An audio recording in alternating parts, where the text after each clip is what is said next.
Demasiado tiempo ha pasado sin temas, coyunturas y personajes abordados con profundidad, sin temor y sin concesiones. Por eso las preguntas son, ahora, ¿a quemarropa? Un espacio con Carlos Vera, hoy y cada vez que esté a punto de vencernos del miedo.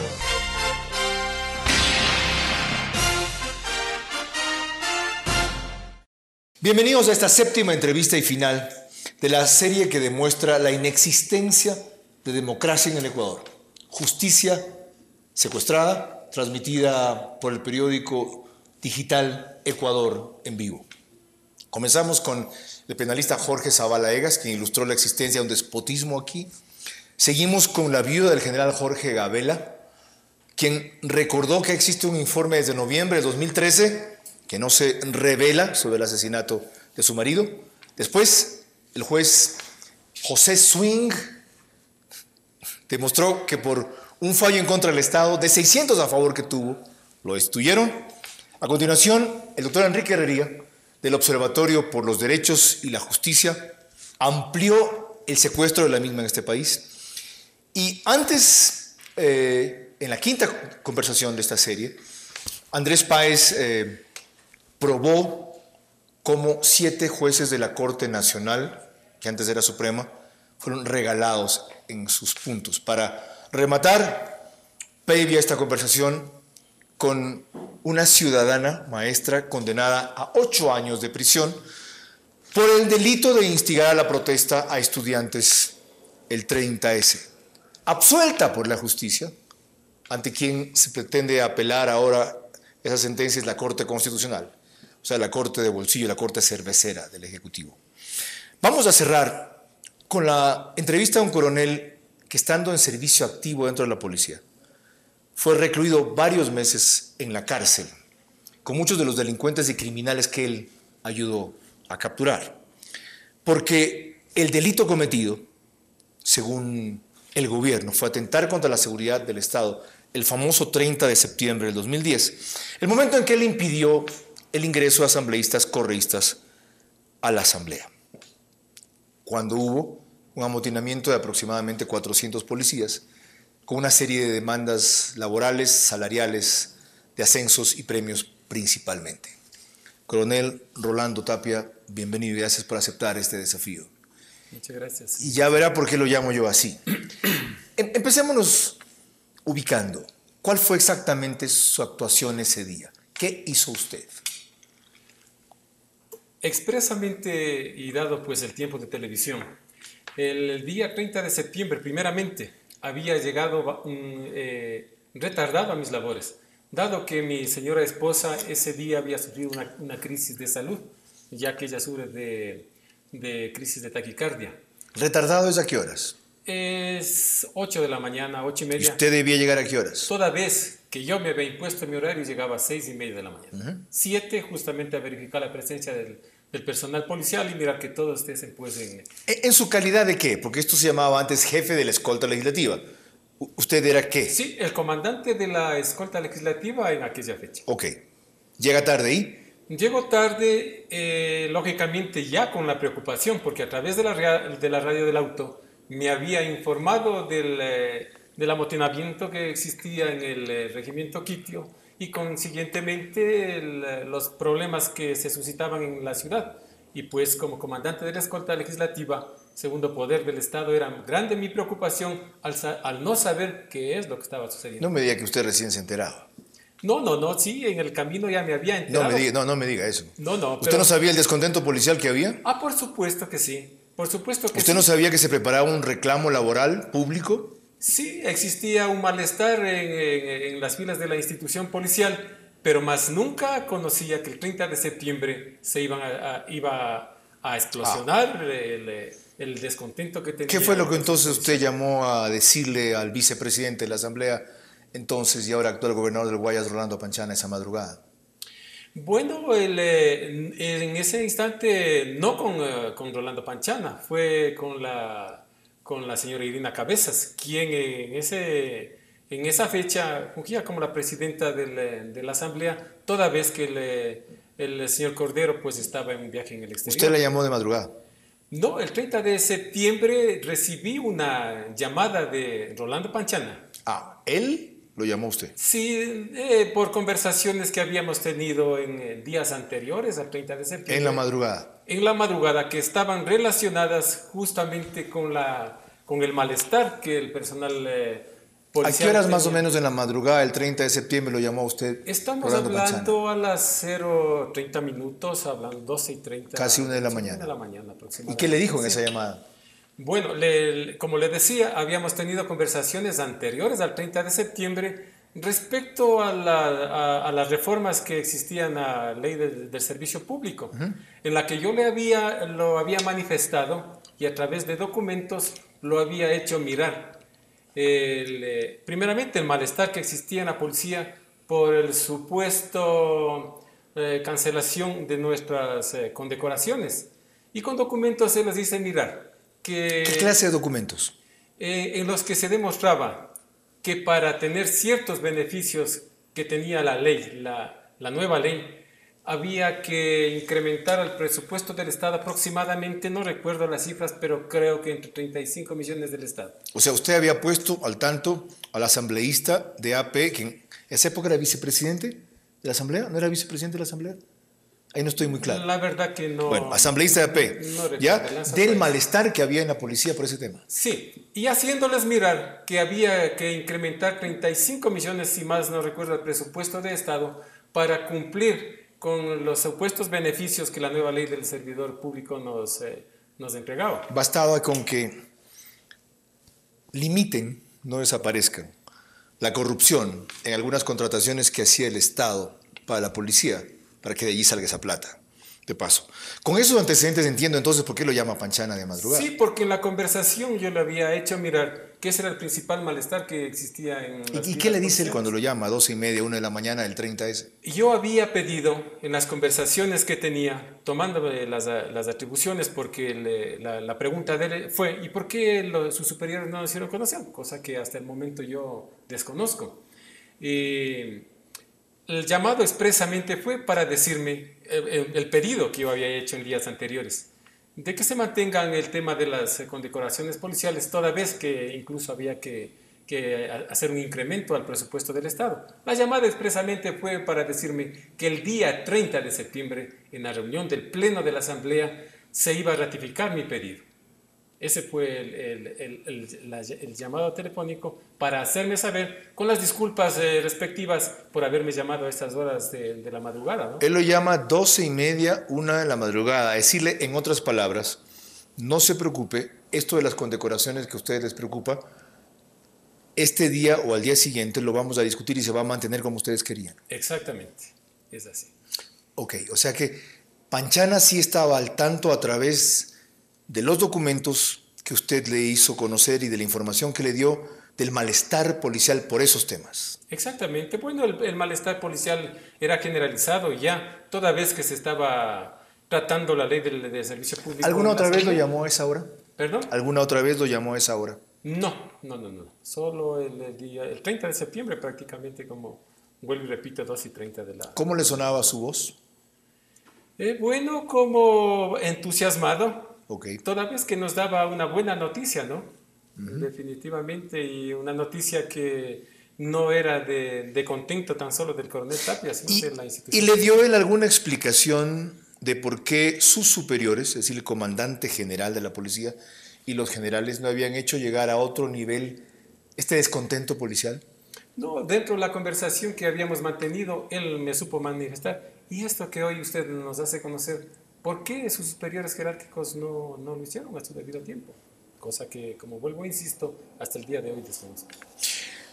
Sencillamente, esas cabezas eran corresponsables de haber dejado llegar el malestar policial al que llegó y de no haber tenido la inteligencia eficiente o suficiente, o se la tuvieron, de no haber informado como debieron al Ejecutivo, al Gobierno, a su comandante en jefe, de esa anomalía, o algo peor, de sí haberlo hecho, cosa que nunca se ha sabido. Era importante esta primera aclaración para luego seguir con el coronel Rolando Tapia en la segunda parte de esta entrevista respecto a la pregunta que motivó todo lo que nos acaba de contar. ¿Qué hizo él exactamente ese 30S en que llegó atrasado a la Asamblea para merecer la acusación de que atentó contra la seguridad del Estado? La cárcel que luego sufrió por casi un año.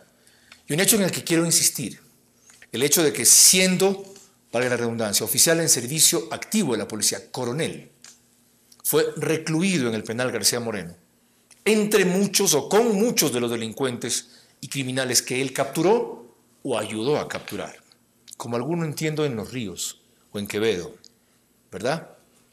Y lo que le dijo y lo amenazó después. Y ya van a ver la trascendencia de ese tema con relación a derechos humanos. Eso cuando prosigamos.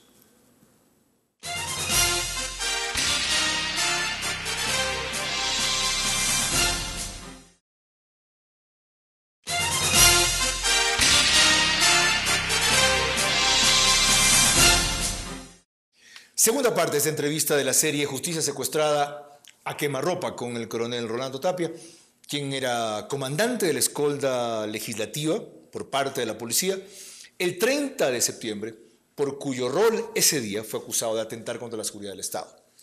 Mi pregunta uno contestada, que motivó todas las otras contestaciones que en cambio dio, era ¿qué hizo ese día para merecer esa acusación? Empezamos diciendo que llegó atrasado aproximadamente a las 8:30, cuando él solía llegar entre 6:30 y 7, y que se enteró del amotinamiento policial por la radio. Después... Bueno, una vez que había llegado a mi lugar de trabajo, todas mis ejecutorias, todas mis disposiciones fueron dirigidas a salvaguardar la integridad física de la Asamblea y de todos los miembros que en ella laboran, hablando pues de ellos, de asambleístas y todos los funcionarios. ¿Por qué salvaguardar si el asunto era lejos? En el regimiento Quito, para que tengan idea, eso queda cerca del Pichincha, por el Hospital Metropolitano, zona noroeste de la capital de la República.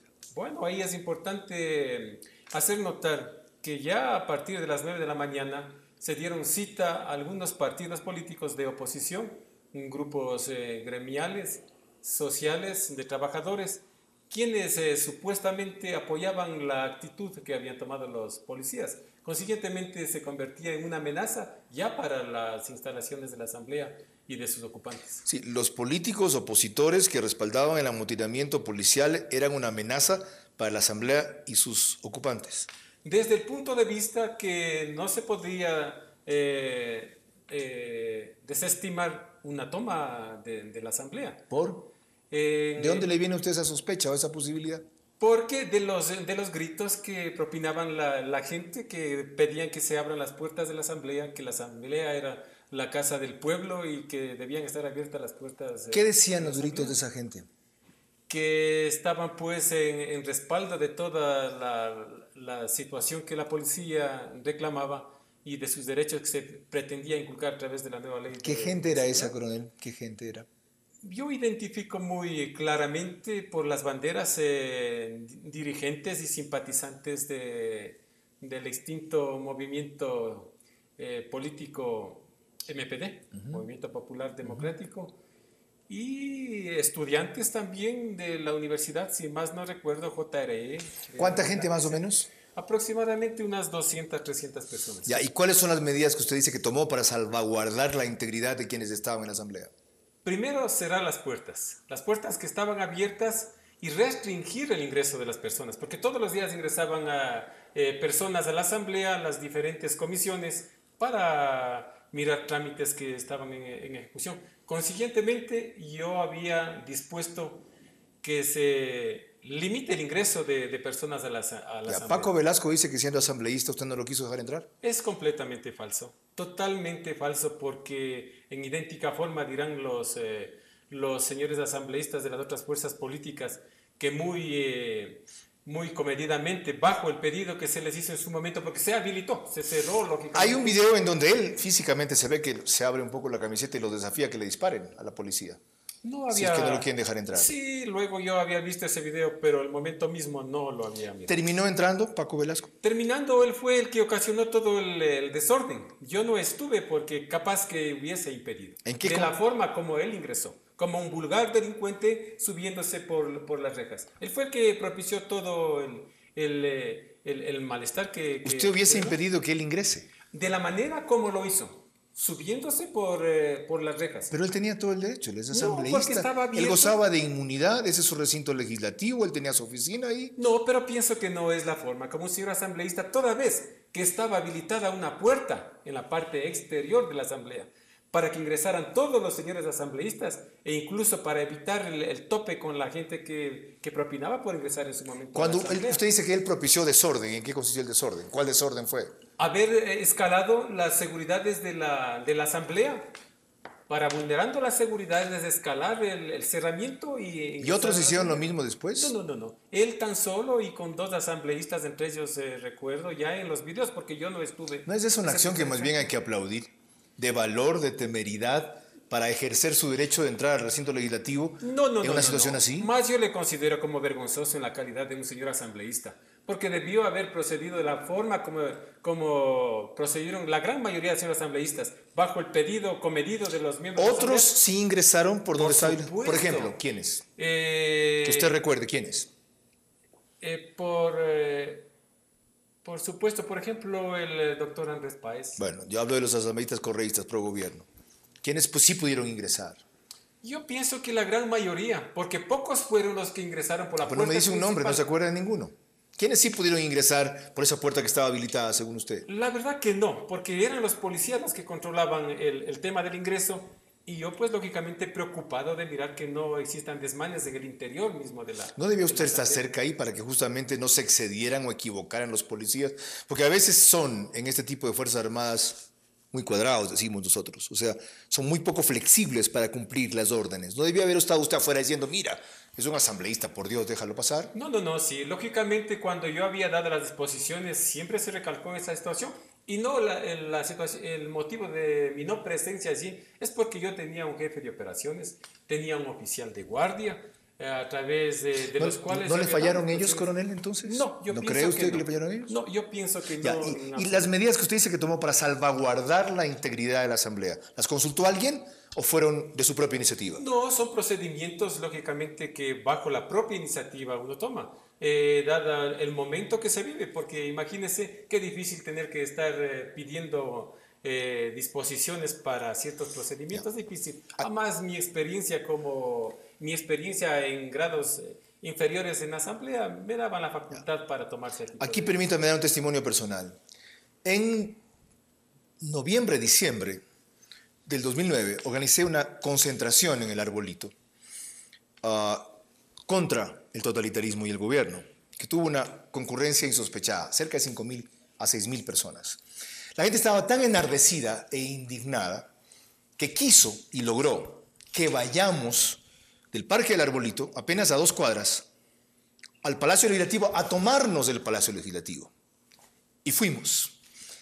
A la cabeza yo, hay fotografías de aquello, a reclamar y a protestar, pero no apoyé la idea que todos tenían, como seguramente ese día, y éramos algunos miles, de ingresar, querían ingresar, tomarse la casa del pueblo, hablar con los legisladores, era 7:30 de la noche más o menos.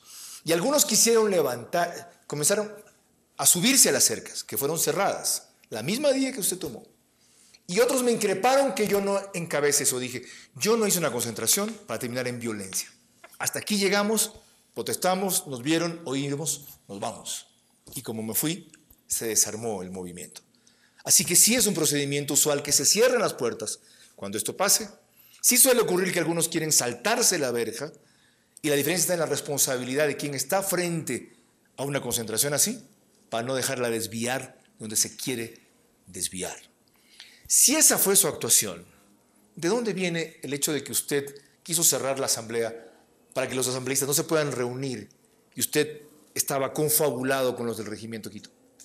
Del procedimiento que justamente aquí yo lo he aseverado de cerrar las puertas, restringir el ingreso de las personas, más no de todas las personas, porque de hecho por las puertas que en su momento fueron cerradas ingresaron gran parte de asambleístas. Luego cuando la situación se tornó difícil es que decidimos y bajo pedido del personal de policías se encontraban las puertas, dadas las agresiones que estaban sufriendo, cerrar esas puertas y habilitar una puerta de ingreso en la parte exterior. Ahora, de la asamblea. ¿ese día dan o no dan una conferencia de prensa y varios asambleístas de oposición de quienes hace de vocero Enrique Herrería, una conferencia de prensa dentro de la Asamblea. Incluso dice Enrique Herrería, entre los puntos que plantea, que se dé amnistía para los policías amotinados ese día. ¿La dieron o no Sí, adentro? sí, efectivamente. Y eso fue aproximadamente las 17 horas de la tarde. Correcto. Que estuvieron... ¿Y por qué pudo hacer eso los asambleístas de la oposición y no los asambleístas del gobierno? También estuvieron asambleístas de gobierno en esa... ¿Pero pudieron hacer un pronunciamiento ahí? Por supuesto que sí, sí estaban la gran mayoría en la asamblea. ¿Consultó usted con Irina Cabezas, presidenta de la asamblea encargada, cómo manejar eso ese día? No tuve la oportunidad de conversar con... ¿Lo llamó ella? Tampoco. Ella estuvo muy preocupada por los incidentes que ya se suscitaban en el regimiento Quito, en donde pues el señor presidente estuvo y todos conocemos las situaciones que se dieron. Ahora, ella muy preocupada por... Ahora, dentro de un estado de emergencia como el que se vivía, porque a partir de las 10, 11 de la mañana, ese no fue un día cualquiera, había un estado de emergencia. ¿No debían ser otras las medidas que usted tome, coronel? Claro que sí. Justamente una de cerrar toda la asamblea, no dejar entrar a nadie. No, porque lógicamente la decisión fue 9 de la mañana, cuando se miraba que la cosa ya se tornaba bastante complicada. Y justamente estábamos viviendo ya una situación de emergencia. Justamente por eso ya se tomó ese tipo de... Pero no debe haber sido usted más radical, quiero decir yo. Cerrar todo, no entra nadie aquí, señores. ¿Ok? No cojan la asamblea para pronunciamientos vinculados al tema de este día, aunque sean asambleístas. No debió haber hecho eso. Debía haber hecho, pero realmente hubo flexibilidad en esa situación. Más también... ¿No le parece que fue ingenuo? Hasta cierto punto yo hoy mirando las cosas... ¿No le parece que lo presionaron y lo utilizaron? No, cómo se desarrolló la situación fue creciente, consiguientemente ya las medidas fueron radicales. En su momento ya se suspendió el ingreso de personas, porque es importante también mencionar un hecho. En días anteriores hay tomas de la asamblea de manera violenta y de manera pacífica. En días anteriores hubo una toma pacífica de la asamblea. Los maestros se tomaron la asamblea. Los que ingresaron por la puerta principal utilizando identificaciones de asambleístas para luego una vez en las afueras del pleno, del salón del pleno, reagruparse y tomarse el pleno de la asamblea.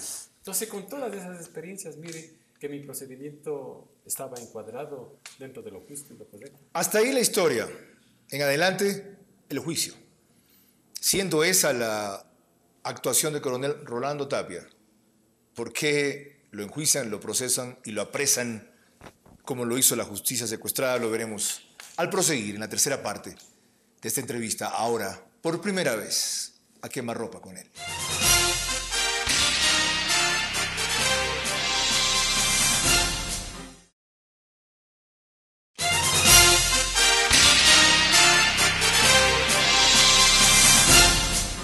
Proseguimos la tercera parte de esta entrevista sobre la serie Justicia secuestrada en el Ecuador con el coronel Rolando Tapia Coronado, 57 años, quien pudo haber llegado a general de la policía, cuyo perfil daba para haber sido uno de los serios candidatos, si no el candidato favorito a ser comandante general, pero cuya carrera se frustró a raíz de lo que nos acaba de relatar, que fue su actuación, el 30S, distorsionada por el gobierno de otra manera. ¿Cómo, si usted actuó como dijo, termina siendo acusado como fue? Bueno, producto de, como bien usted lo llamó en su momento, la justicia secuestrada. Definitivamente me considero una víctima de esa policía, de esa justicia secuestrada, toda vez que todos los procedimientos, toda vez que existen una serie de procedimientos violatorios en mi proceso. Empecemos. La audiencia de flagrancia, ¿cómo fue? Empezando justamente por la audiencia de formulación de cargos. El jueves 7 de octubre del 2010 se realiza la nula e ilegal audiencia de formulación de cargos ante la doctora Tania González, jueza 23ª de Garantías Penales de Pichincha, en razón que ella se encontraba de turno en el juzgado de flagrancia bajo el numeral 7 en aquella fecha. Entonces, ¿ella no debía haber sido la jueza ante quien se haga la audiencia? Sí, la violación en este proceso, la violación del debido proceso.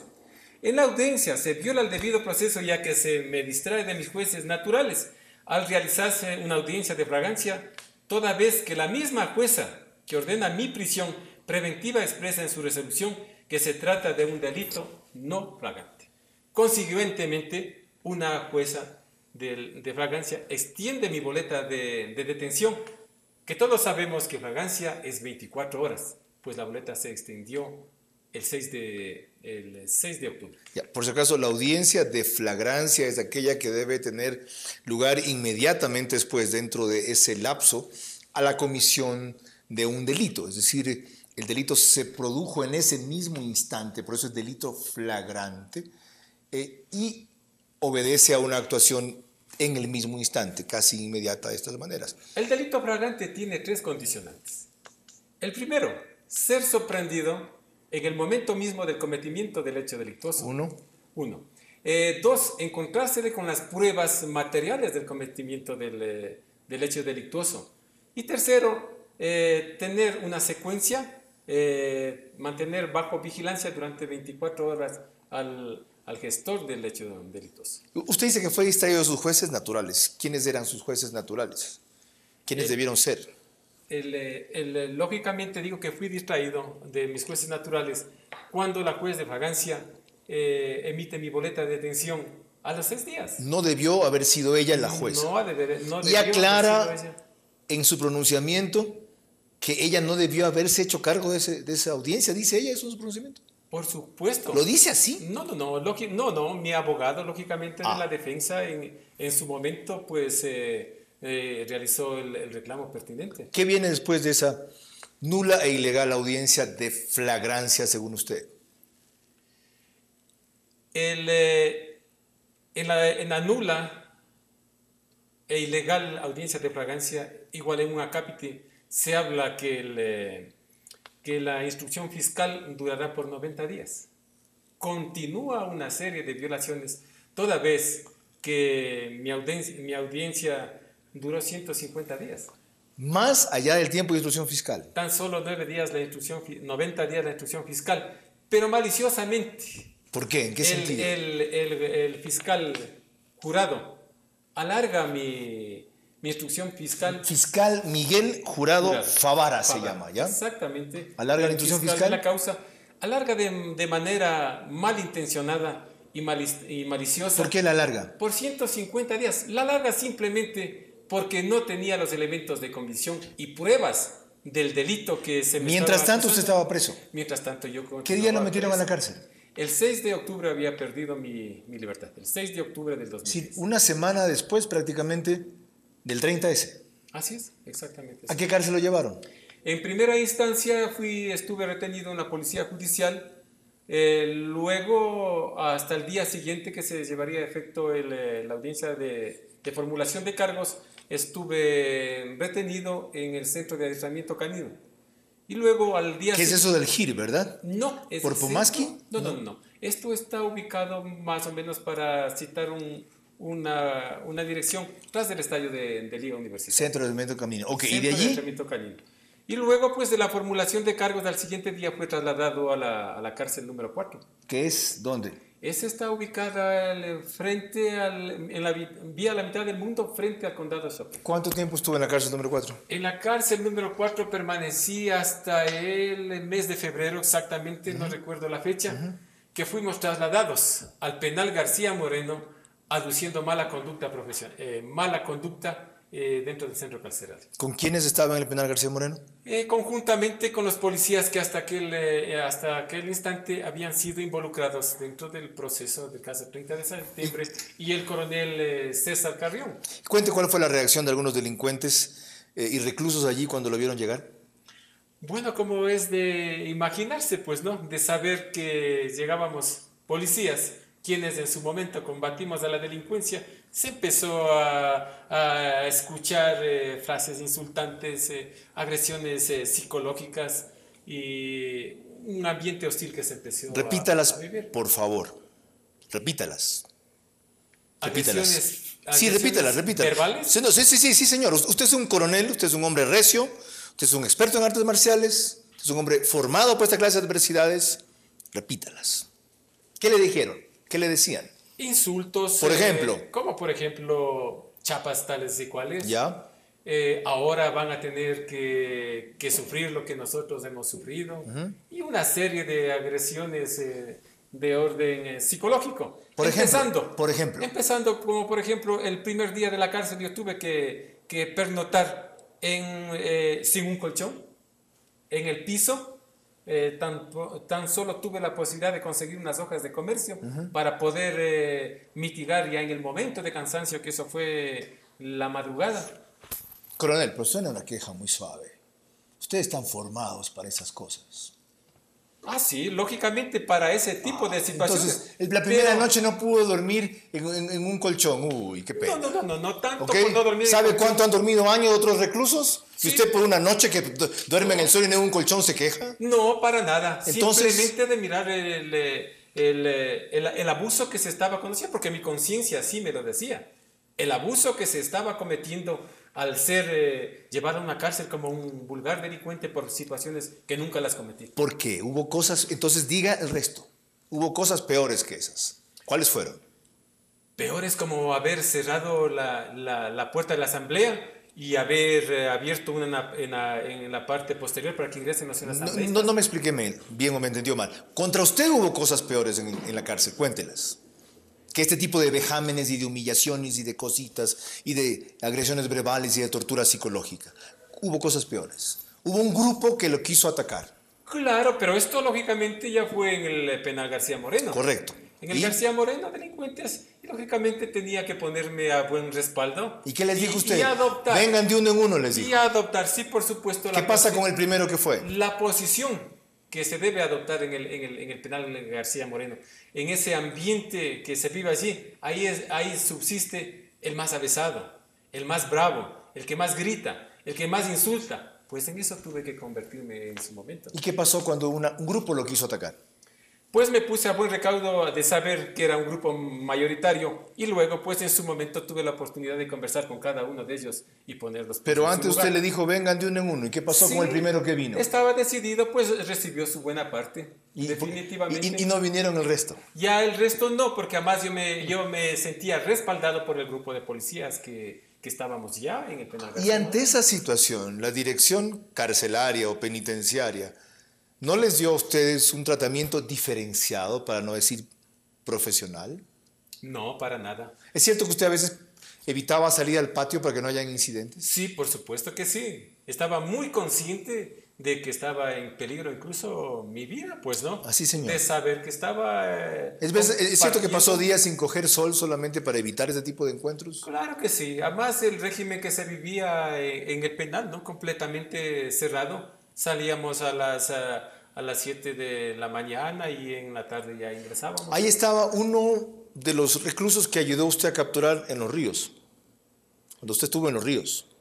¿Se acuerda? No recuerdo. ¿Usted estuvo destacado en Los Ríos alguna vez? No, en la entonces, provincia de Los Ríos. Entonces, ¿en el Oro dónde fue? ¿En qué provincia fue? En Esmeraldas. He estado en Esmeraldas, he estado en Manabí. ¿Y sabe que ahí estaban algunos de los que usted ayudó a capturar? Por supuesto que sí. En el penal, por supuesto que sí. Pero no expresamente en el pabellón de alta seguridad a la que yo fui trasladado. ¿Dónde se veían entonces? Pero sí me temía que podía estar uno de estos delincuentes que en su momento... ¿Cuando iban al patio común? No, el pabellón de alta seguridad es un pabellón que está expresamente para los reclusos del pabellón. Lógicamente que el contacto teníamos en el patio, ¿no? ¿Reconoció la cara de alguno que usted capturó alguna vez? Bueno, sí, no capturé, pero con quien había tenido en su momento la posibilidad de mirarnos y entrevistarnos. Por ejemplo, el tristemente célebre Dante Reyes, el famoso cuentero de Muisne. Así fue. Exactamente, y con quien luego yo tuve que compartir muchas cosas y fue de gran sustento y de gran respaldo en el momento. A eso expuso la justicia secuestrada a un coronel de la policía en servicio activo por un delito que no han podido probar que cometió y para el cual se extendió el periodo de instrucción más de los 90 días permitidos a 150. ¿Qué se violó con eso? ¿Cuál fue el problema de eso? ¿Dónde debió haber Abel ido mientras estuvo detenido? Eso y más, cuando prosigamos.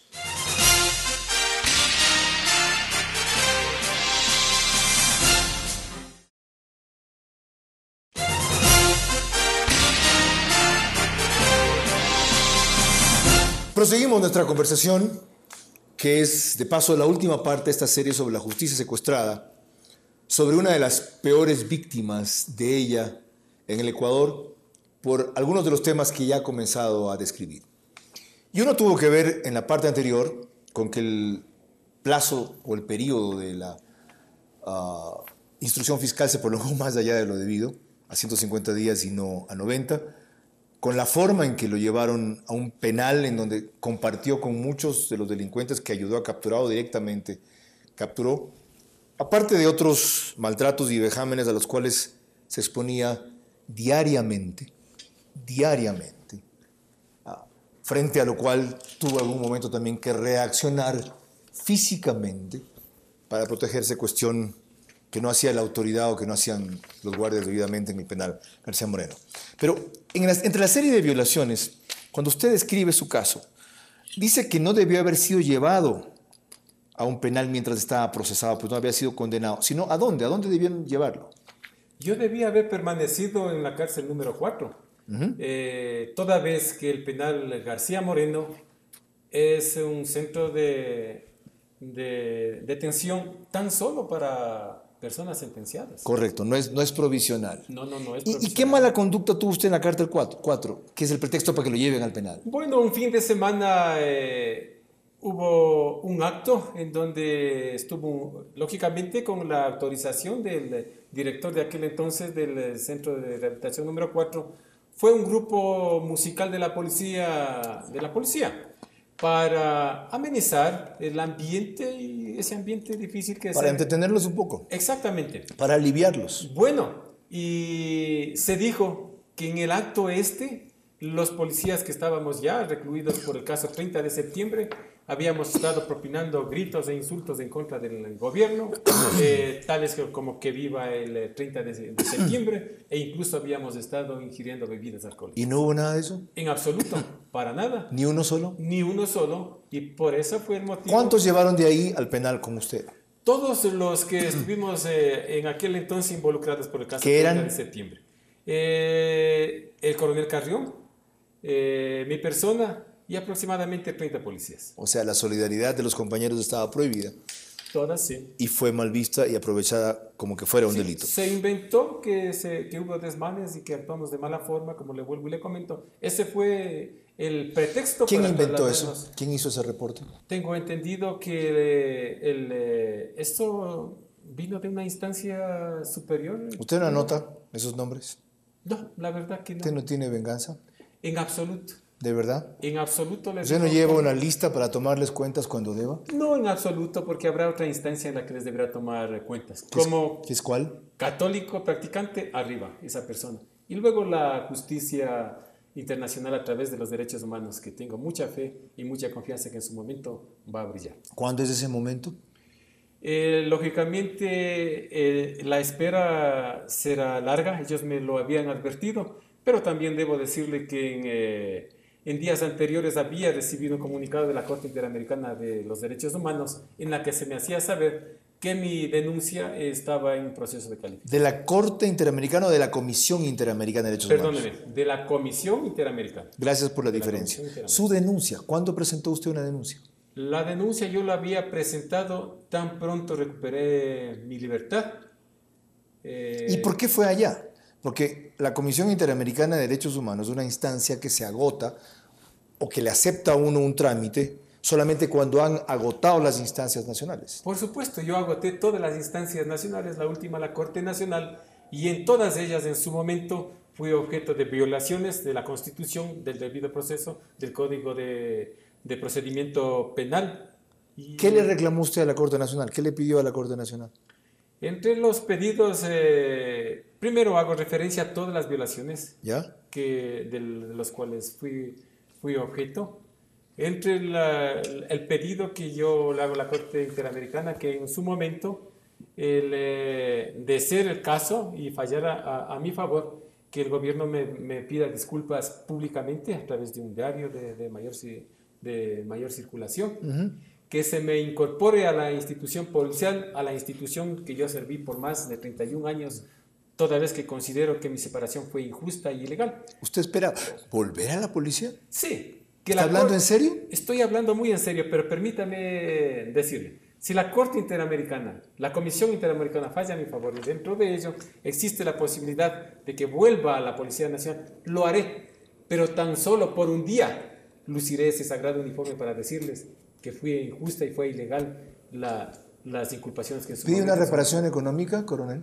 he pedido una reparación económica Pero porque es apenas de $1 millón. son 2 millones de dólares. Dos, ¿por qué? Y eso, porque la Corte Interamericana fija como uno de los requisitos fijar un monto de Ahí se indemnización. extrañaron de por qué usted pedía una Sí, por indemnización supuesto, tan baja. y las aclaraciones del caso. ¿Qué son?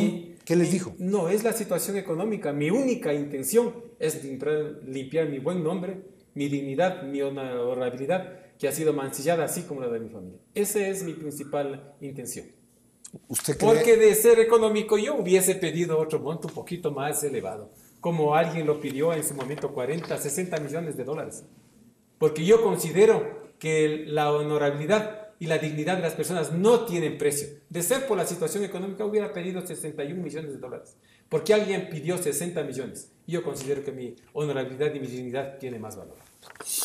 ¿Cuáles fueron los jueces de la Corte Nacional que negaron sus pedidos? ¿Se acuerdan? De la Corte Nacional. Porque usted dice que acudió hasta allá, impugnando las ilegalidades y violaciones en su caso. Uno de ellos fue Johnny Ailuardo, No, ¿no? no. Merck Permítame. Benavides, Gladys Terán. Permítame un segundo. Ok, hasta que ubique esos nombres. Yo quiero destacar algo adicional aquí.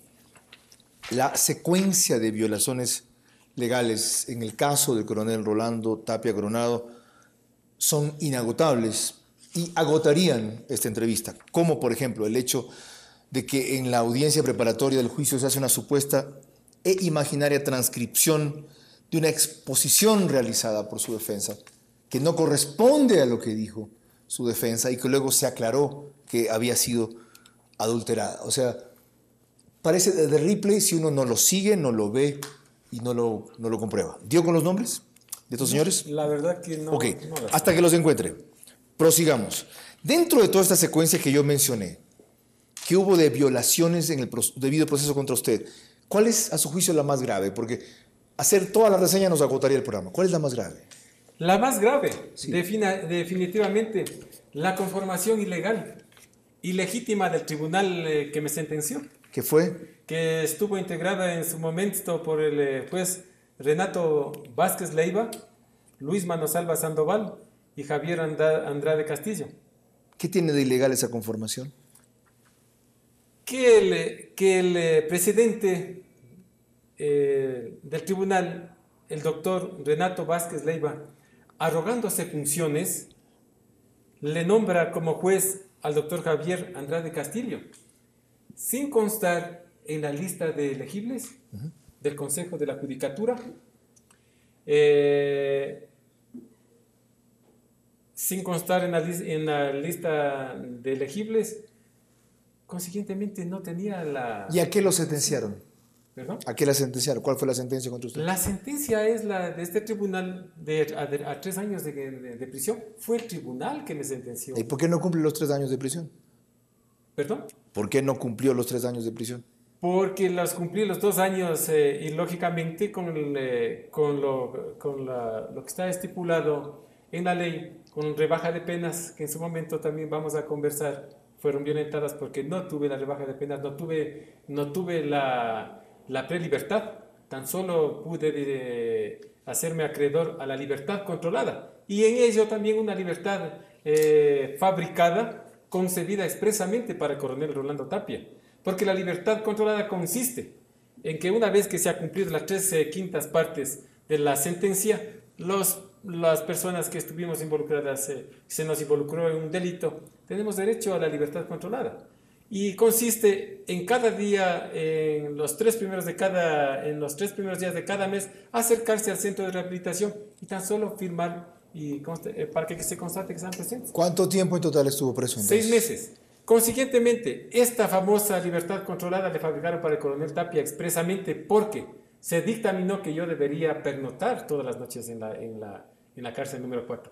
Salía a las 7 de la mañana y tenía que ingresar a las 18 horas a la cárcel número 4. Me acuerdo muy bien de haber visto eso en un reportaje de la televisión. ¿Es así? Pero aquí me perdí un poco.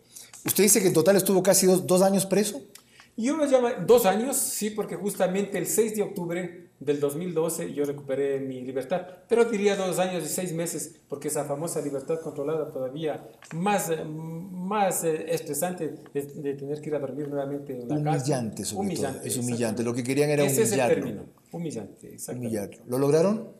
No, definitivamente no, porque ya había adoptado... Cuando lo sentenciaron, ¿cuál fue el delito que dicen que usted cometió? Atentado contra la seguridad interna del Estado. ¿Y por qué no le dieron una pena superior a los 3 años?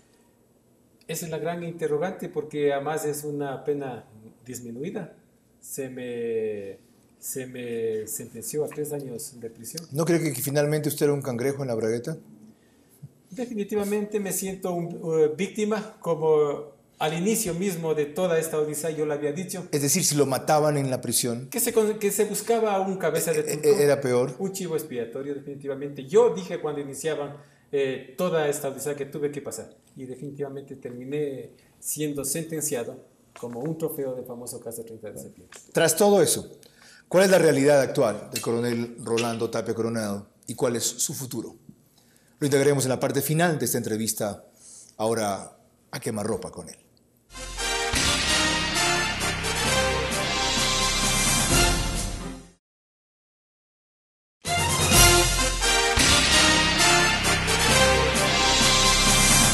Parte final de nuestra conversación con el coronel Rolando Tapia Coronado, quien fue sentenciado a más de 2 años de prisión por el delito de atentar contra la seguridad del Estado, que a lo largo de esta conversación él ha demostrado que no cometió. Pero hay algo más que se hizo contra usted que me interesa ilustrarlo en la relación que hace de su caso. Dice, mi domicilio fue objeto de una acción de penetración clandestina. ¿Qué es eso? Es una acción que está ligada expresamente a las actividades de inteligencia, o policial o militar. Como su nombre mismo le dice, penetración clandestina. Mientras yo me encontraba aún recluido en la cárcel número 4 y aprovechando que mi familia en esas horas pues estaba visitándome, ingresaron a mi domicilio. Con todas las formas, como yo describo como una penetración clandestina. Y toda vez que la delincuencia común no lo hace de esa forma. La delincuencia común cuando ingresa a un domicilio es para sustraerse objetos de bien. Pero vaya usted conociendo que los objetos que se sustrajeron fueron cámaras fotográficas, una cámara de video, una laptop, teléfonos celulares, flash memory, documentos en que pretendían encontrar cierta información que me pueda vincular o relacionar con el caso. Hasta pendejos, perdónenme. Totalmente. O sea, lo hicieron mal, porque si querían asociarlo con delito común, debieron haberse llevado cosas que hubiese interesado también a la delincuencia absolutamente común. O sea, nada. la inteligencia militar y policial es tan boba. Absolutamente. Quisieron encontrar de pronto alguna información, documentación que me pueda relacionar con lo que se me había... ¿Está usted ofendiendo a sus compañeros de armas? No, pero definitivamente como las cosas se dieron nos da que pensar que... O sea, diciendo que los de la inteligencia militar o policial es poco inteligente. Al haber procedido de esa forma, porque tan solo recuerdo que se me sustrajeron 2 relojes que había tenido en ese momento en el velador de mi dormitorio. Toda información. Entre ellas una serie de documentos que yo había guardado como un archivo de todos mis procedimientos. ¿Tenía usted backup, soportes, copias de eso que se le me llevaron un disco duro también, lamentablemente que estuvo supuestamente camuflado. ¿Dañaron las cerraduras o lo hicieron No, sin fue por afectar el las ingreso bases? de una ventanita nada más, sin dejar huella. Ok. ¿Todo esto cómo lo ha dejado anímicamente? Es terrible en su momento y como le vuelvo y manifiesto, yo todavía estaba recluido. Ese fue un golpe terrible, especialmente de pensar... Pero después de todo este proceso, coronel, ¿cómo está mentalmente, anímicamente usted? Sabe que bastante motivado.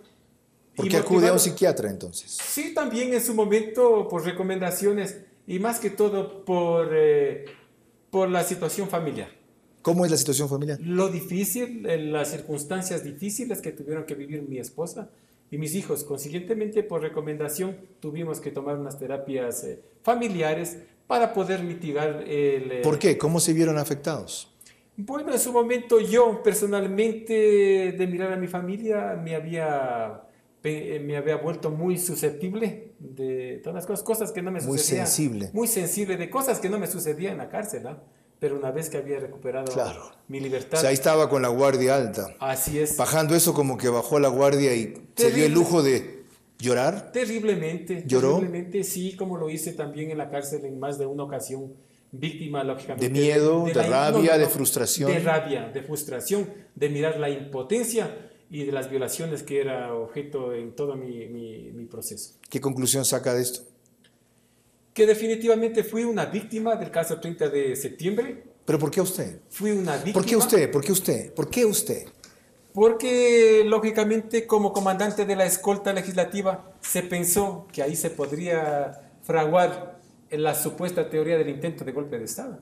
Porque podía ser algún rato también comandante general de la policía, dada su hoja de vida. Dios mediante, siempre fui un oficial. Tenía un récord excelente. Muy profesional. Gracias por esa apreciación. Fue que usted miró en su campeón momento. de judo. Sí. Vino de ser agregado policial en Panamá. En su momento fui campeón sudamericano, también practicaba el atletismo. Había llegado apenas poco tiempo antes de la asamblea. Fui agregado policial en Panamá durante el año 2009. ¿Cuánto tiempo antes del 30S llegó a la asamblea? 4 meses antes, y fui designado 10 días antes del 30 de septiembre a la asamblea. Para ser, o sea, ¿tenía usted recién 10 días en la asamblea? Sí, 10 días justamente en la asamblea. ¿Cómo está su madre? Bueno, Dios mediante, ella está bien. Está bien, lógicamente, los achaques de la edad. Mi madre tiene... ¿Resistió Muy duro para la presión, ellos. los nervios? Bueno, mi padre fue el más afectado en ese ¿De qué aspecto. manera? En su salud le diagnosticaron presión alta en su momento, lógicamente de saber que su hijo estaba atravesando por una situación. ¿Cree usted que fue torturado? Mental y psicológicamente, por supuesto, porque dentro de mis planes de mi vida nunca había pensado terminar mi carrera profesional y en ninguna instancia de mi vida tener que pisar una cárcel. ¿Cree usted que la forma en que lo trataron configura un delito de lesa humanidad? Por supuesto que sí, porque se violentaron todos mis derechos, la forma irregular, arbitraria, como se llevaron todos los procesos. Y Pero pues, el delito de lesa humanidad tiene características de algo sumamente grave. ¿Está usted al tanto de cuántas de las tantas cosas que le hicieron podría ser calificado como un delito de lesa humanidad con usted? Una vez que estuve recluido, no tuve la asistencia médica, el quebrantamiento de mi salud, no tuve la asistencia que se esperaba. Hubieron una serie de evasivas que en más de una ocasión tuvieron que evacuarme de emergencia al hospital Eugenio Espejo. ¿Cómo saber que usted no fingía eso? Porque los médicos y los paramédicos confirmaron que yo tenía una descompensación, por ejemplo,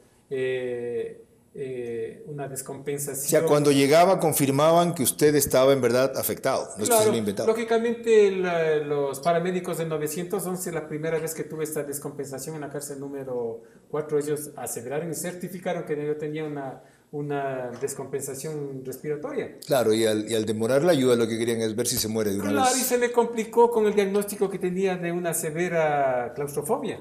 Ese era el motivo que se me ocasionaba. ¿Usted sufría de claustrofobia? Sí, me había dado cuenta el encierro. Tan pronto estuve en el encierro me daba cuenta y esas eran las cosas. ¿No eran pretextos suyos para salir? No, para nada. ¿O para escaparse en una de esas salidas? No, para nada, simplemente ¿Eso fugarse alguna vez? Para nada, definitivamente. Me había mentalizado que tenía que cumplir esa injusta y abusiva condena. ¿Qué hace ahora, coronel? Tratar de recuperar el tiempo perdido, más de cerca con mi familia, con mis hijos. Tratar de ocupar este gran tiempo libre que tengo hoy, porque me queda una desocupación de manera abrupta. ¿Qué es ahora usted? ¿De qué vive? ¿A qué se dedica? Bueno, hoy estoy viviendo de mi pensión jubilar.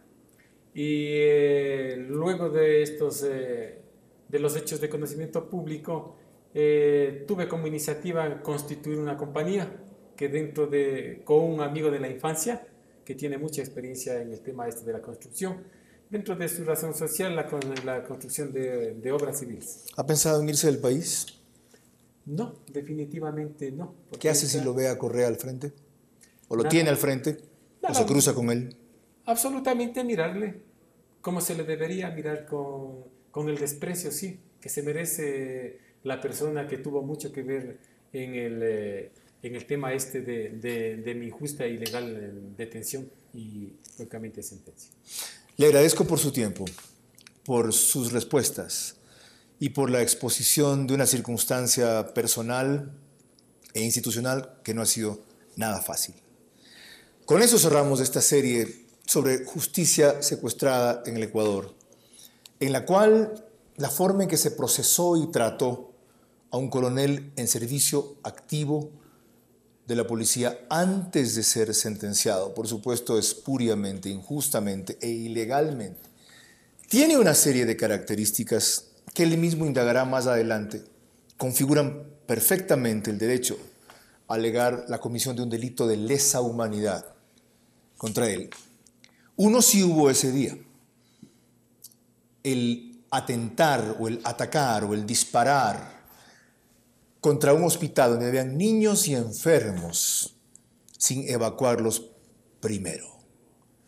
Todo el mundo sabe quién dio la orden, el ministro de Defensa, que es poeta de paso, y todo el mundo sabe quién la aprobó.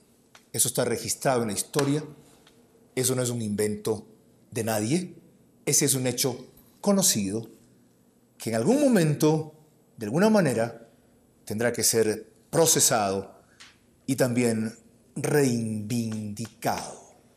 Hubo un jefe de Estado que antepuso su seguridad a la del Estado, que se comprometió a defender y a proteger, y que no tuvo necesidad de semejante acción para salir, a quien se le ofreció por la tarde esa posibilidad, incluso con honores de los amotinados arrepentidos, y quien se negó, porque su orgullo y su ego son la ley en este país, y no todas aquellas normas escritas de la Constitución para abajo. Aquello lo hubiera engrandecido en vez de haberlo humillado. Significaba un triunfo sobre el amotinamiento o el motín que pretendió agredirlo y en algún momento también mermarlo físicamente en una acción que a su tiempo y en su momento denuncié. No ocurrió así. Hasta hoy no se sacia la sed de venganza del Ejecutivo a través de la justicia secuestrada con personajes como el que acabo de conversar. Ni se saciará hasta que terminen con este régimen totalitario, una cuyas características es esa, no la magnanimidad, sino la persecución. Queremos haber demostrado a través de 7 entrevistas sucesivas desde distintos ángulos y diversas maneras, probado sobre todo, cómo esa metida en la mano de la justicia que nunca debió ser consultada y que fue autorizada en consulta por la gente, en una mayoría, ha servido para destrozarla, más allá de los edificios que han renovado y el personal que han cambiado. Ese sigue siendo el reto número 1 para instaurar una democracia en el Ecuador. No para recuperarla porque nunca hubo plenamente, pero nunca la faltó tanto como ahora. Y en ese desafío seguiremos haciendo entrevistas ahora a quemarropa.